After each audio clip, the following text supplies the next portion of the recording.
A lot of times when I go in the woods, they see a little Asian guy walking around. They're like, "The guy hunts too." I wasn't born in the United States. I was born in Laos. I didn't know anything about it, so I just kind of went out there. My dad's like, "There's no way you're gonna kill anything out there. I can't even kill anything with a rifle. How can you kill with a bow?" One of my goals is to go to Alaska and hunt those moose up there. What is this guy doing? Does he know what he's doing? But what they didn't know was that attracts bull elk. Every bull is going to answer back differently back at you. So by listening to what they want to hear, like the specific, like if it's a high pitch, low pitch, well, as a hunter, I think the most important thing is being patient. Elk hunting is about waiting game. So if you wait longer than them, you most likely you're going to win. Hey, this is Bird Yang from Living Country in the City, on episode 44. Y'all ready for your dose of flyover state spirit? Straight from the concrete jungle? Well, put down your latte and pull on your boots. It's time for Living Country in the City. All right, y'all, welcome to episode 44 of Living Country in the City.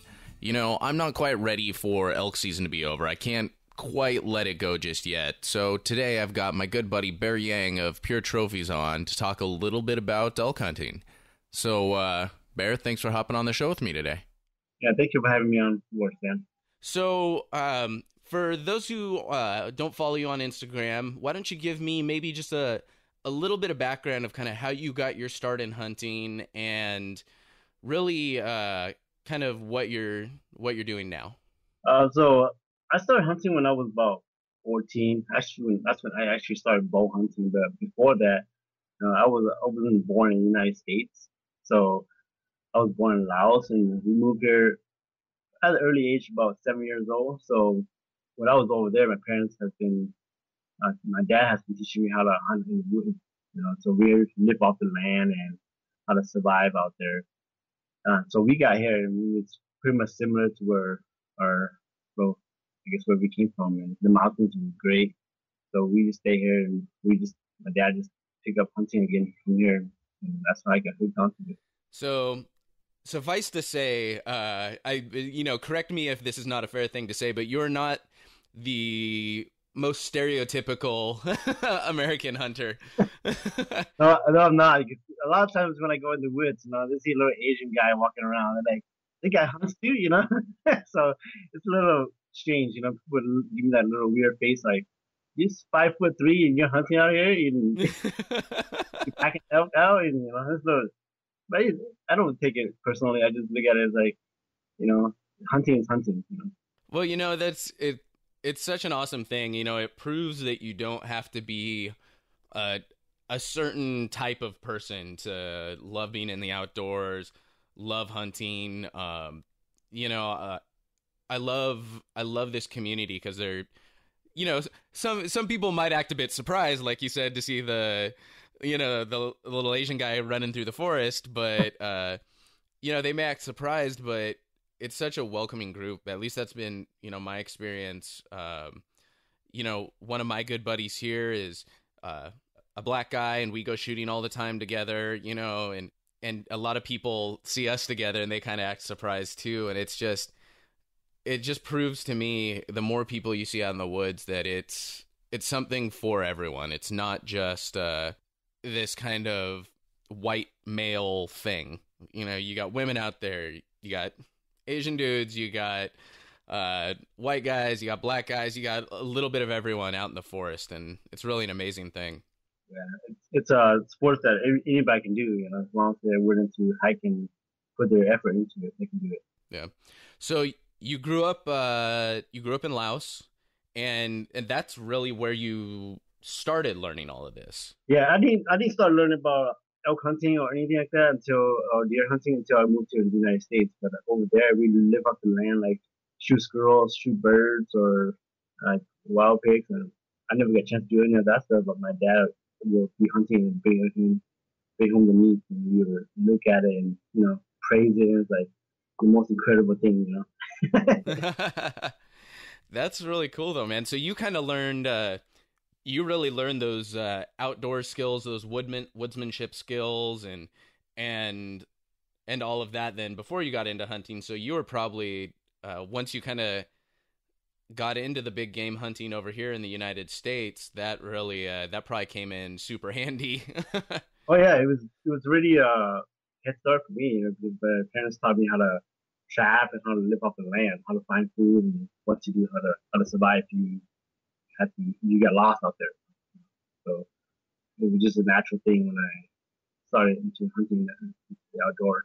Well, I think that's that's super important because a lot of the times people that are new into hunting, it's that's something they'll forget. They'll learn all about the scouting and they'll learn how to shoot their bow or their rifle, and um they'll check into some of the gear they need, but then lot of people go out there and they don't know how to start a fire, they without some lighter fluid or something. You know they don't know a lot of the basic skills that you need to get by. And if you're camping from your car, that's not as big of an issue, but when you're hiking miles into the backcountry to chase after bugling elk, that starts becoming more and more of a necessity. Yeah, definitely. It's helpful. You get like advantage over it because you start out young. My parents take you on the backcountry. Back where I was from, there was no cars and no vehicles to get anywhere. It's all by foot. So you were hiking from city to city or town to town in the backcountry. You gotta have to stop somewhere and find alternative way to start a fire. You don't have, and you also don't have a 7-Eleven No. back there to get some snacks or some food in between spots on your trip, I can imagine. So that's super impressive. And how old were you again when you said you moved to the United States? I moved here when I was 7. It took about 2 years to get here to the United States. Okay. We had to hop into different countries, crossing borders, and after the Vietnam War, we had to cross Laos because of the communists. So we moved to Thailand, and from there we got I guess do some paperwork, and we were selected from the United States. Okay. And so then you were 7 years old when you came to the United States, and then so where exactly did you guys move when you first came over? Did you move into the kind of the Rocky Mountain states, the mountain area? Yeah, yeah. So my uncles then were here after the war, I think 70s, so after the Vietnam War. They were here first, about 20 years before we were here. So they kind of helped us sponsor, and we had no families here. They're the only closest family we had. And so we land right here in Missoula, Montana. We just stay here ever since. Okay.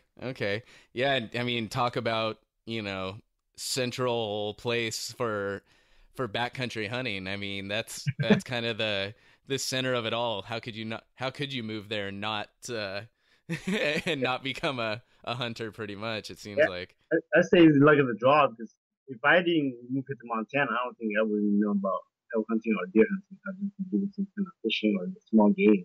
Yeah. Well, I mean, that's one thing that I always kind of wish, is that when at a younger age, I had been introduced or exposed to backcountry hunting and elk hunting and all of that. But there was just, my family had never had any problem with it, but there was just no one that we knew that ever did it. So I was never really exposed to it. And this is all a super recent thing for me over the past couple of years. But so now tell me a little bit about Pure Trophies. So Pure Trophies started out as just like a little brotherly thing. There's 5 of us started bow hunting at about the same time. I actually got my brothers into it when I was 14. Me and my friends were just talking about hunting, and one day they're like, "Yeah, my dad bow hunts. He's pretty successful area." I'm like, that was back then when bow hunting wasn't even like popular at all.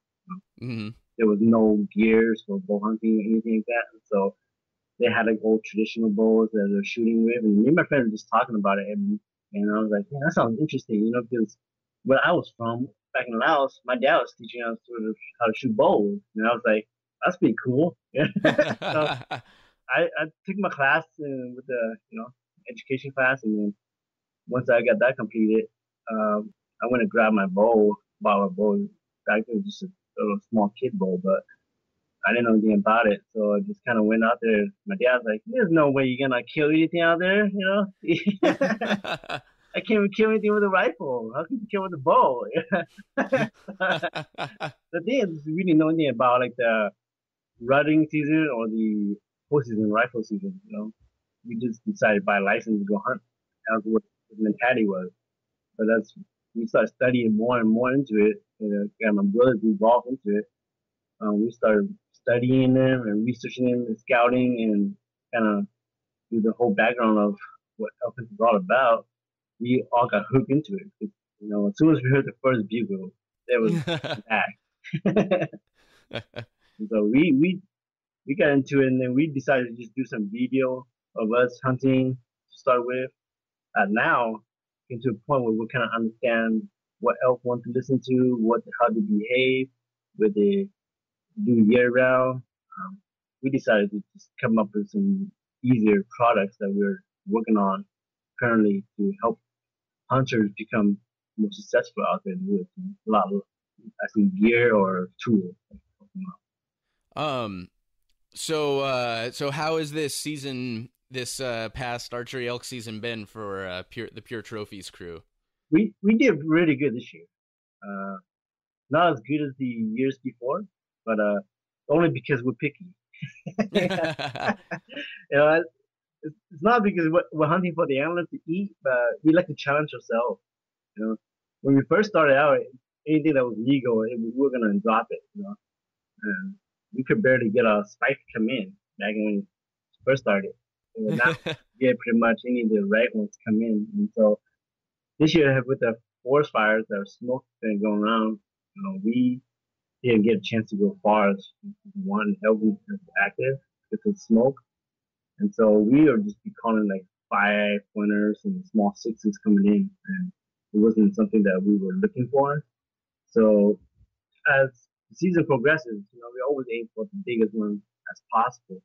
But as the season progresses, we're like, we gotta lower our standards a little bit before we can use the tag suits.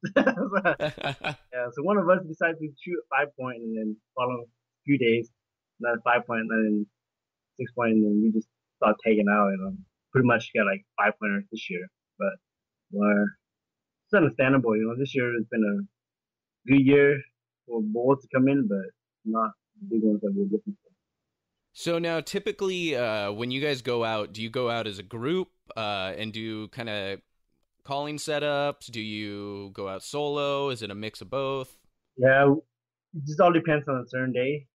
If it's pre-rut, we usually go a lot because bulls are not as active, and we like to be more like a herd, and then so we can just kind of help each other out and just kind of scout a little bit and cover more area with the mountain. But during the prime time, we usually split up in either 2 or 3 people, or just solo, whoever wants to do whatever they want.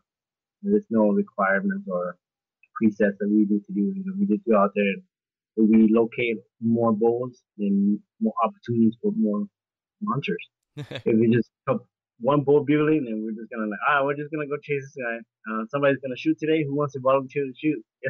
Somebody wants to film, and then somebody films. Somebody calls. So we just take turns. And now, do you pretty much solely hunt in Montana, or do you also do like any out of state trips? We do Montana and Idaho. Okay. We can buy over the counter tags for Idaho. There's a lot more opportunities over there too. In the other states, in Washington, Oregon, we would love to do it too, but it's not enough time to go out there everywhere. Oh yeah, definitely. And I had my first attempt at a backcountry hunt this year out in Idaho, and it was definitely a challenge. And coming in from California, I'm not able to get out too often, but hoping I learned a lot from it, and I definitely have plans for next year how I can improve. But I love Idaho. It's a beautiful place, and just those over-the-counter opportunities are lifesavers. You can go as a non-resident. You're able to go elk hunting every year, and that's just, it's amazing. Yeah, definitely. It's good because you're out there and the big countries are there. Nobody's out there too. So everybody wants probably go like 1 or 2 times, and nothing's so steep and so brushy. They don't want to go back. So you get an off count tag. You pretty much cover the whole country by yourself. um, is the whole Pure Trophies crew? Are you guys all brothers, Yeah, we're or all brothers. There's 5 of us. okay, man? So you got the built-in pack out team there. That's pretty. Yeah, yeah. So it's good because we're just fortunate all of 5 of us like bow hunting. We kind of grew up like saying back in Laos where my dad taught us how to live out in the woods, how to survive. So we didn't survive, and dad was not too happy about it. So you gotta learn because we're not gonna be here for you forever. You Yeah. gotta start your own family. You gotta teach your own kids. So now, because y'all are brothers, do you find that makes like things easier, or do you find that there's a lot of conflict in the group, where one of you wants to do one thing, and you guys butt heads, or how does that work out? It's easy sometimes. Like we get along. We know each other pretty well. What style he likes or what. My older brother likes to hike a lot. Hike fast and go at the bull. Well, as me, I like to call the bulls come to me. Why go to them when they can come to you? Make the pack easier for me, right? So we're always like butt ahead because he wants to do it a certain way, I do want to do it a certain way. But so we have come to an agreement that if you're the shooter, we'll do whatever you want. If you want to go chase him, we'll stay behind you and we'll call and distract him and have him come in and you do your thing outside because we're not going to tell you how it's done. You're the shooter, so you do what. But when it's my turn, you just call and I will just wait here and take my time and have the ball come to me. I was gonna say that makes sense because if you're the shooter, you don't, you want to be able to do it your way, and as the group, you don't want to, you don't want him if he doesn't get his bull to then be like, well, it's because we had to do it your way, and that's going to cause a lot of arguments and stuff. So I mean that's definitely a smart way to handle it. Yeah, definitely because everybody has their own strategy and their own way of hunting. So there's 5 of us. Surprisingly we all have our own way of hunting, our own strategy. So it all works, right? We just understand each other how we all want. So when one of us is hunting, we just know okay he wants it this way. So we just back or either. If my oldest brother is hunting, he's like, "Oh, we're gonna be a long hike today." So like, what's the age range between the oldest and youngest? My oldest is about 40 years old, and then 37 and 34 for me, and 32 and then 31. Yeah. So you guys are all pretty close in age. It's not a huge age gap there. Yeah, it's not a huge.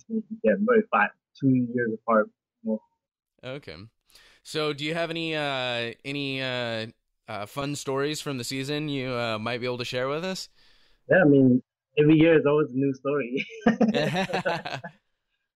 Stories are always made and new memories are always created. So this year, actually, I've just been helping a lot of people this year. I feel like I've been hunting for over 20 years now. It's actually the 20th year that I've been bow hunting. So every year I always try to give back to new hunters and try to help people out, be successful out there. I've done my fair share of harvesting my bulls. So it's not always about killing and tagging out. So this year I've just been helping like some new friends from Ohio coming out here. They wanted to experience the grow. We've been hunting for like about 4 or 5 years now, but they haven't even harvested anything out here. And so they contacted me so I can show them around and give some good spots for them to get some action. They were here for like 2 weeks, and I give them a good spot to go hunting. That's like a really hot spot where they can guarantee to see elk, where bulls will come in and hopefully get one. But it's good to see the new faces out there and see their little facial expressions out there that they're seeing for the first time. Like, wow, it's actually happening, And so when I'm hunting out there, I'm just relaxed. I'm not like used to be where I'm so nervous, where like the bull might see me or whatsoever. So the first opening weekend in Idaho, I took those guys out there and we called on the bull. They didn't know why I'm making so much noises walking in the woods. A lot of people are just like sneaking on the foot and trying to be quiet as possible. I'm just walking out there and bugling and throwing logs and pushing logs down the mountain and make as much noise. They're like, what is this guy doing? Does he know what he's doing? It makes so much noise, scaring the whole canyon away, animals away. But what they didn't know was that attracts bull elk. They love sounds. And so by teaching them and giving them new strategies to help them on their hunt and actually calling the bull in within like 10 yards, they didn't get a shot, but they actually see the whole process of how it works. They're actually amazed by like how simple it was when they were making it more harder than it is. That's one of the funny things is, I can imagine all the whitetail hunters and everything, they're used to just having to be absolutely silent, not a movement, not a sound, the slightest bit could scare them away. And then, the Western elk hunters are, like you said, crashing through, stomping, breaking tree branches, knocking down logs. Yeah, I know. I remember I was talking with someone and they were just saying, they're like, you've got to some extent, give the elk what they expect. You want to convince a bull that you're another big bull who wants to fight, and they're going to hear you coming through the forest. They're not going to, if all of a sudden there's some mystery elk that appears out of nowhere, unless they're really hot trying to protect some hot cows or something, they're gonna feel like something's off. I'm not gonna go mess with this. But if they hear that bull approaching and they're convinced that he's a big sucker ready to fight, yeah, you want them to feel like they're comfortable, so more natural in the woods. Get too quiet and then hit a twig break, they're gonna get scared because they're like, what other time there's a twig break? It could be a cougar or a predator somewhere, and they gotta book it. So what would you say your biggest strength is as a hunter, and what would you say your biggest weakness is as a hunter? Well, I'm always trying to learn new things every year, and I do learn everything every year. Right when I figure it out, there's always something popping up, and I have to every season, But I think my biggest strength of this is my calling, being to identify what the bull wants to hear and what sounds to make at a certain time, so I can be part of their conversation. A lot of times people don't understand it. It's like you can't just do one call all day long because the bull is not interested in that sound. They might like it the first few minutes, but after that, if you don't know how to change your sound or your tone to accommodate to what he wants to listen to, then he's not going to be interested. He's not going to come in, investigate. So, what recommendations would you give to some new hunters that wanted to learn more about calling? What would you recommend? For newbies or anybody that's been hunting for a long time, they want to improve their chances of success during elk hunting. What they have to do is mostly just practice on the calling. Like try to get like a different variety of calls. Understand like there's a location call, there's a grunting call, there's a I'm here call. I have different names for them, but not everybody's gonna understand them. But there's certain ways where you call them and you locate them. Everybody's gonna locate them at first. You call them when you get to sight. And when you're locating them, once they answer you, every bull is going to answer back differently back at you. So by listening to what they want to hear, like a specific, like if it's a high pitch, low pitch, is he aggressive, is he mellow, you gotta, accommodate for what they want. If he's aggressive, sometimes you don't have to do much. He's gonna come in no matter what. But if he's just stalling out there like a mile away, doesn't care, and so location call is just the basic one that everybody knows about. But there's other like 3 or 4 sounds that are out there that they are not familiar with. And so by listening to more elk sounds on YouTube or anywhere, I think that I've copying and imitating those, applying that into the field, it would help me increase the chance of calling bull. So as far as like resources for learning elk calling, you recommend kind of going to YouTube, checking out the actual elk sounds that they're making and trying to replicate those? Yeah, do that and just do it from some experts that are like world champions, and just kind of get some hints and tips from people that are successful. And listen to their bugles, and then because everybody's bugle is gonna be different, so look at it, what works in a certain video and what doesn't work. Don't try to follow somebody's steps on how to hunt in the video, because their step is different than what the next elk's gonna be like. Every elk's different, you know. Mm-hmm. On that note, let's take a quick moment to hear a word from one of my partners. Hey y'all, if you're like me, a new elk hunter really trying to up your game and get into backcountry big game hunting, or if you're an experienced hunter trying to fill tags more consistently, you really need to check out elk101.com's University of Elk Hunting online course. If you're looking for a central resource to really take you all the way from start to finish when it comes to big game hunting, this is it. Corey Jacobson is a world champion elk caller and one of the definitive experts when it comes to elk hunting. And in this online course, he shares over 30 years of his elk hunting experience, strategies, and tips.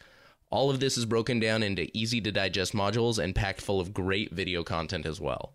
This will provide you with all of the resources you need to be a confident elk hunter, regardless of your past experience. What's even better is you can get $10 off the University of Elk Hunting online course by visiting my partners page at livingcountryinthecity.com/partners.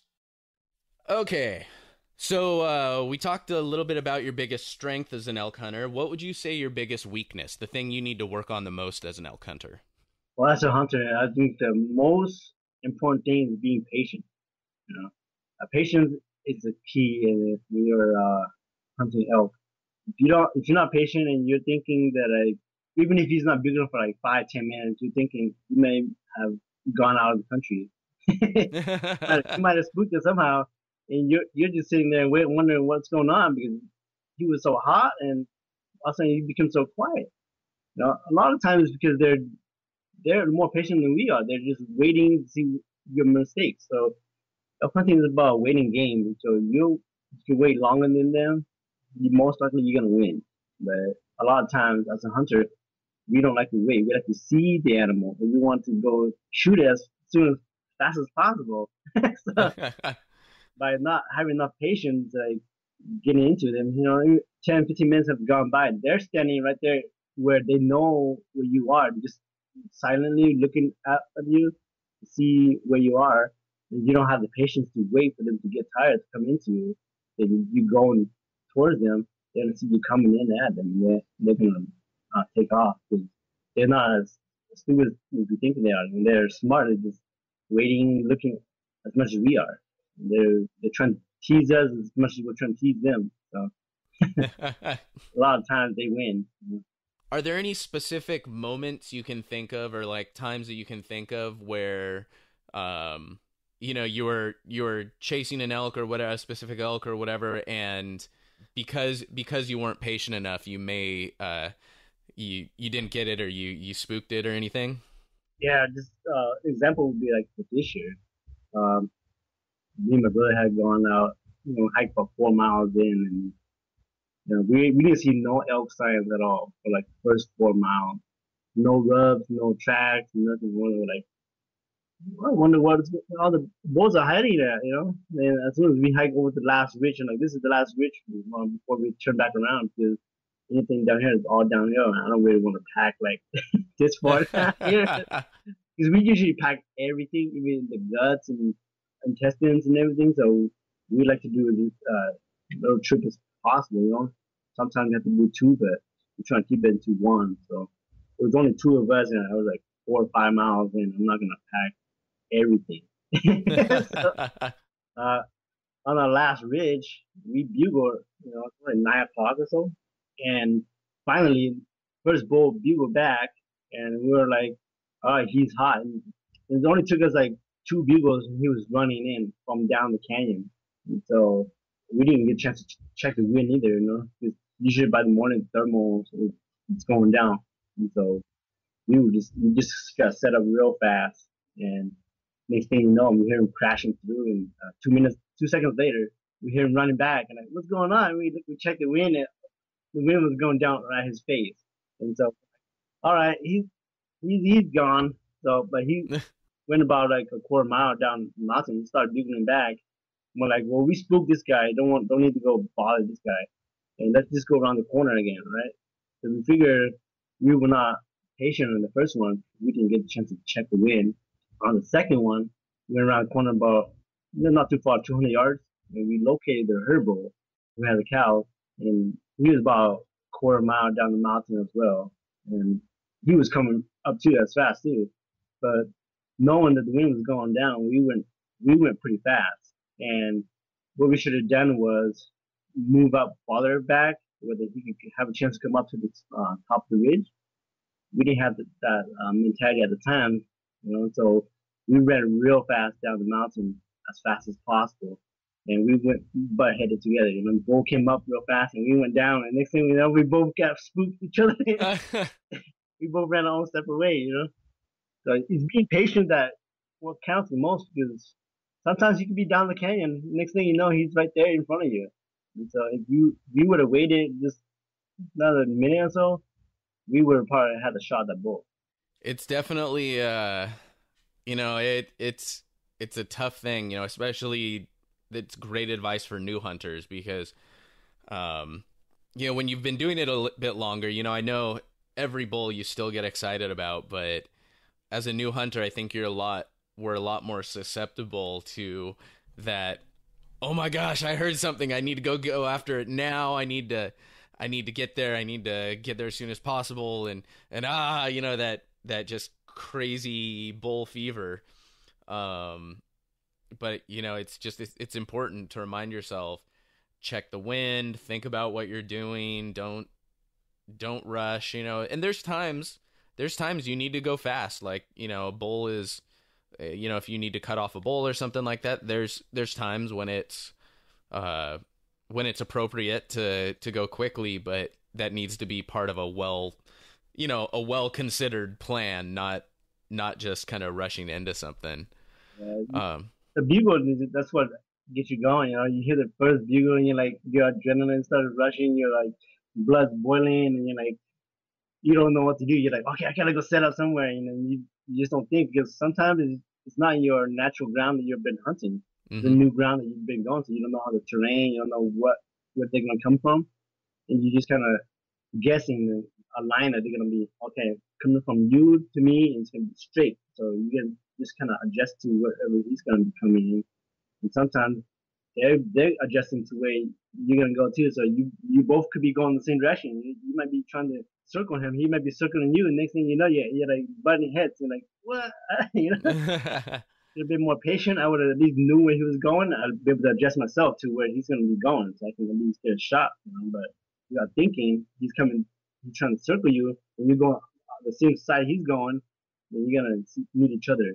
So you mentioned kind of earlier, you mentioned that you pack out all of the guts and intestines and everything as well. Yeah, it's always been like a tradition where my dad and just my uncles or cousins or everybody that taught us from very young. Back when we were in Laos, we don't leave anything behind because everything is pretty much useful and it's edible. So we take everything that is inside the body, the stomach. We just take all the grass off, but we take the small intestines that has the fruit juice in there. We call it bitter juice, bitter soup. That's what we call it after we cook it. But we pack everything in all the organs in the stomach, the small intestines. That pack all that stuff out. If we don't pack that stuff out when we come back home, you never hit the end of it. You get the talking to from Dad, huh? Yeah, pretty much, and all the uncles and everybody can be like, "No, you just wasted the good stuff," You get back in there. I don't care if you have to drive 6 hours. Get back in there and bring it back now. Pretty much, in the back of your mind when you harvest an animal, you're thinking like, I don't want to hear them talking about that stuff, so I might just pack it. So what's let's say what would be like your favorite meal or favorite dish cooked from from something that's not necessarily like a standard, not a tenderloin or a, part of the front quarter or something. Uh, I would say it's the bitter soup. It's coming from the intestines. And that's my first choice that I would choose, but not a lot of people are not familiarized with that, how to cook it. So I will have to give you my second choice, where it's the raw meat. So like the back straps, people use it for steaks. That's the most common one that they use it for cutting steaks. But we cut them in very small, thin slices, like almost like almost like ground beef or stir fry kind of style. We make them very thin, and then we make them raw. We eat them raw with like herbs and mint and onion, cilantro, and all that stuff mixed together, and peppers and all that ground together. Oh, that's interesting. I'll have to. Oh, we'll have to talk after this, and I'll have to get maybe a link or something, with a recipe for like the bitter soup, and then like if there's any good links for like the combination of all the peppers and stuff you guys use for the back straps, because I think that would be really interesting. I've done an episode with wild game chef Jeremiah Dowdy, and I'm sure he'd love. He did an experiment, I think, with an antelope, where he wanted to literally use every part of the animal for something, and I'm sure he would absolutely love to hear some additional recipes that he could try out too. Yeah, definitely. I mean, the more people get exposed to it, the more waste left behind in the woods, right? Yep. So with packing out the guts, do you ever have you had any, especially in Montana, I can imagine, have you ever had any issues with bears or grizzlies? I don't usually hunt in bear like grizzly bear country, and so I don't see grizzly bears. But I'm usually when we harvest it's like a bull elk, and so we never see any predators. We'd love to see a bear so we can shoot it too, but they don't come around when we have something. So yeah, that's interesting. So you really just haven't had too many bear encounters out there, huh? Yeah, not when we're hunting. Usually when we're like just hiking around, or so we see them, but not when we're hunting for elk, and so they don't really come bother us. They know that they can smell us too, so they're smart about that. So elk is pretty obviously your kind of preferred hunt. What else do you enjoy chasing after? I chasing the whitetails too. Okay. I used to love chasing whitetails, and then, but it's not as extreme as elk hunting because you can't deal with the buck and you can run them. It's not as loud. You can't like cross the canyon to canyon. You just gotta sit there and wait. And deer is a little bit more susceptible to like sounds and noise. So you start walking. I don't like to sit in a tree stand. I'm not into a tree stand guy, so I like to stalk and spot and stalk. So that's what I like to do most of the time. And I mean, sometimes it works, sometimes it doesn't. Try to get close as possible, trying to be the ultimate predator and just be like a cougar or something, as quiet as possible and close as possible, shooting. Well, there's something really satisfying about it because it's such a dynamic hunt. Being in the backcountry and either they're bugling or the spot and stalk, and there's just something satisfying where sometimes I've sat in a tree stand before, and I would definitely rather be in the backcountry. I mean, don't get me wrong, I'll take sitting in a tree stand over sitting in my office chair any day. Yeah. But it's definitely a waiting game, and I don't think it's quite as satisfying as being able to go out and really get into where the animals live and get deep into that country. There's just something really fulfilling about that for me. Yeah, man. Any day outdoors is better than any day indoors. Absolutely, yeah. Freezing my butt off in a tree stand is better than being behind the laptop for sure. Right. So now, if you had, what would your dream hunt be? If you had, money was no object, any animal you could get, any tag you want, for anywhere you want, what would you want to hunt? I think one of my goals is to go to Alaska and want to hunt moose up there. Actually, my brother's been drawn for moose in Montana and Idaho. I'm the only one that hasn't got a moose tag yet. So Ah. I've been putting it for a long, long time, and I never got it. So I quit putting it in draws because I never got it. So I'm like, I'm just gonna take the easy way out and go to Alaska and buy a big, give myself a big one, yeah. Because they actually taste really good. We eat pretty much everything off moose, so we take the hide too. The hide is one of the best dishes that you can get out of it. So they're really thick and they're very good. So you actually eat the moose hide?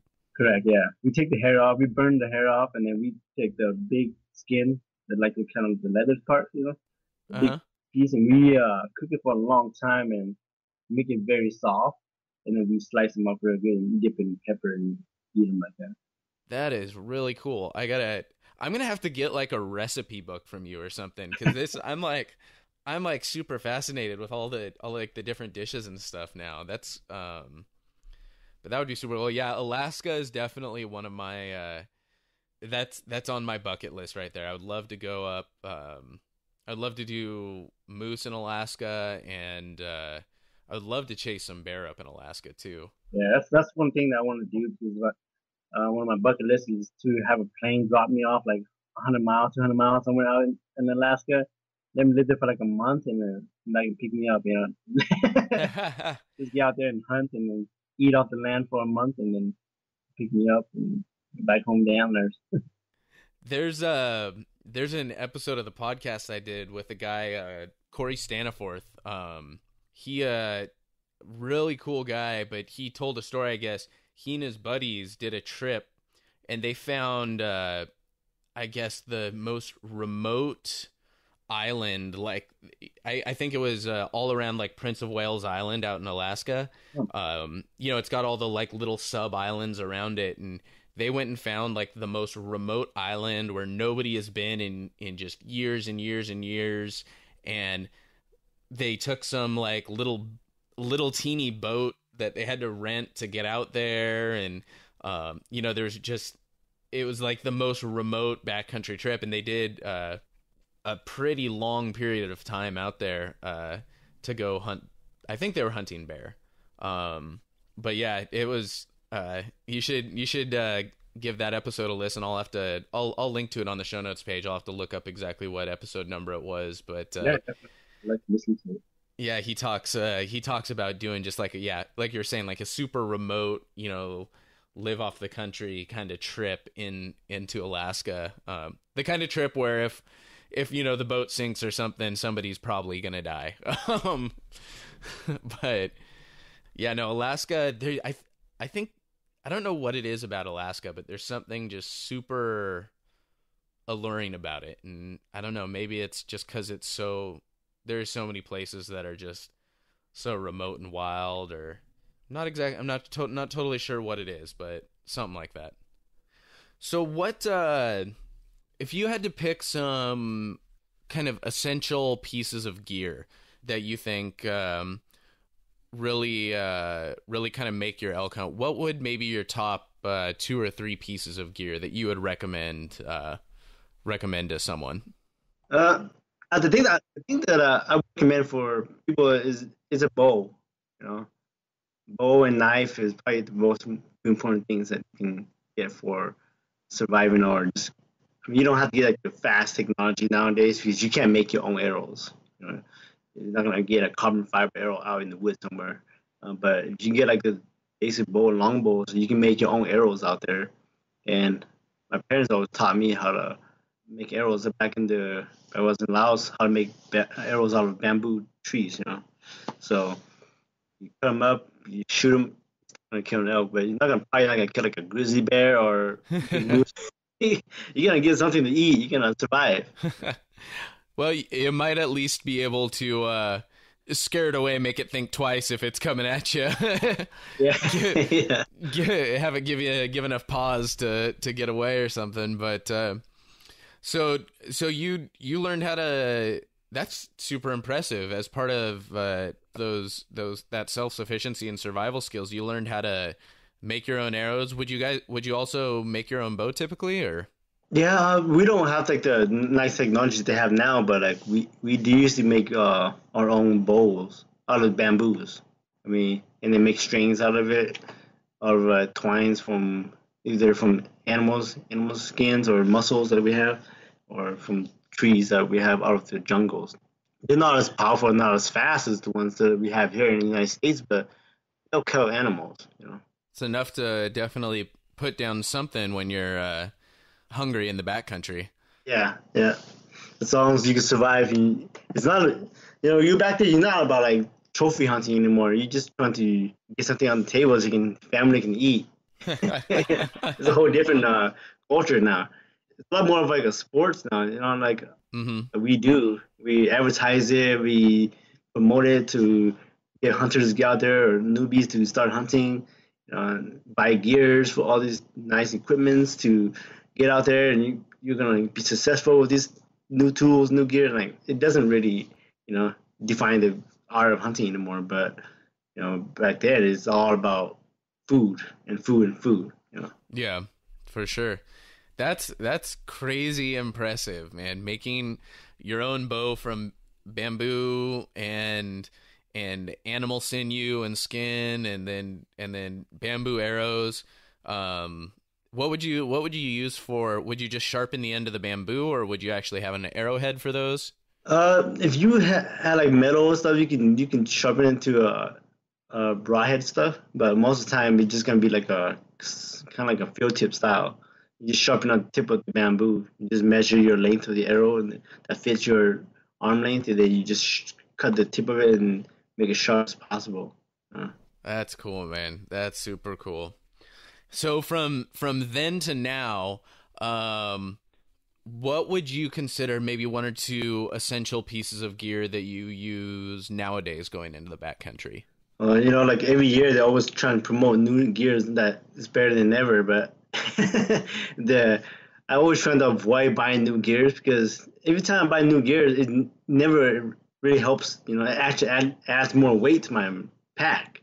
I'm always thinking it's gonna help me be more successful, but actually it doesn't. So to me, I just keep it simple as possible. It's the new clothes that I have, and you want to buy the best clothing you can get out there. Don't go cheap and go buy some cotton pants or cotton shirts. You're gonna get cold when it gets wet, and so get clothing is important. Good boots, flashlights as simple as possible. You don't need to have like the fastest bow in the market. I know people who have the fastest bows in the market and they can't kill anything. So it's all in the hunter. So the hunter has to know what they can't shoot and what they're capable of. So having the best gear out there doesn't make you the best hunter out there. Definitely. So light and keep it simple because having things that you don't need is going to slow you down and you're not going to get to the spot that you want to get a good shot. Definitely. So you'd recommend investing in good hunting clothing and good boots then, huh? Yeah, that's the best thing because you don't want to be all sweat up and all soaking. The wind's going and you get cold and start shivering. Then hunting is not as fun anymore. You want something that's moisture wicking and is, when you're hiking hard, you're chasing the bull, you're sweating, drenching like sweat.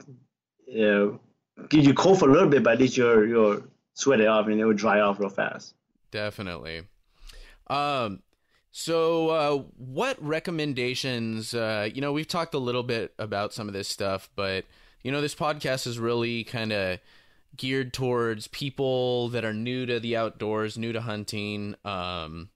What recommendations or words of wisdom would you give for someone, if you had someone come to you and be like, hey, I live in the middle of the city. I really am interested in getting into hunting. There's just so much to learn. I'm super intimidated. What would you tell that person? For starters, or anybody that wants to get into hunting, I would say just go out there and learn it. When you first started out, me personally, I didn't have no knowledge. Nobody was a mentor for me. I had to do it myself. My first time I went bugling, I heard elk bugle. I didn't know how to bugle. I just started practicing different calls and trying different strategies and hike different ridges, experiment on how to be successful. It's not gonna be your first. Some people get on the first day, first time there, and they think it's gonna be easy there forever. It's not. And so you just get out there and try new strategies and tricks that you can get the bull to come in or deer or anything. So pretty much you'd recommend spend time in the woods and experiment and learn from getting out there? Yeah, it's putting yourself out there. You can watch all the YouTube or you read all the tips and tricks online, and if you don't go out there, you're not gonna learn it because like every situation is different. You may read on an article somewhere and I did this, it worked for me really well. And you get out there, you apply the same thing to a specific hunt, it's not gonna be the same. And the animal's acting differently. You gotta understand the animal. So the more you study about the animal, how they behave and what they like to do and what they like to hear, then you can start to understand their language and the elk's culture, or whether it's whitetail or elk. You can either set trail cams or wait in the trail and kind of study where they're going. But I say get out there and just do it. Don't wait for somebody to just willing to give that time up and take you out there and show you the ropes, because a lot of people are secretive about that spot. So if people wanted to follow you and your brothers online or kind of see what y'all are doing, where can people find you online? You can go to our website at puretrophies.com or our Facebook at facebook.com/puretrophies, and they can follow us and updates and all that stuff. We post videos there once in a while. Try to keep as much as possible. Pretty much do everything. All my brothers they just want to shoot and and experience the outdoor. I want to showcase everything out there. So yeah, I'll make sure to post those links to your guys' socials so people can follow you online on our show notes page. That's going to be livingcountryinthecity.com/44 for episode 44. Okay. But thank you so much for taking the time today to hop with me on the call. Yeah, no problem. Thanks for having me on board. I'd love to talk about hunting anytime I can get a chance to. All right, y'all, that'll do it for episode 44 of Living Country in the City. Make sure y'all head on over and check out Bear and Pure Trophies on social. You won't regret it. These guys really get it done every year. Y'all can get links to all those pages on our show notes page at livingcountryinthecity.com/44. But in the meantime, keep it country, y'all. Thank y'all for listening to Living Country in the City. Get show notes and check out the blog, product reviews, events, and more at livingcountryinthecity.com.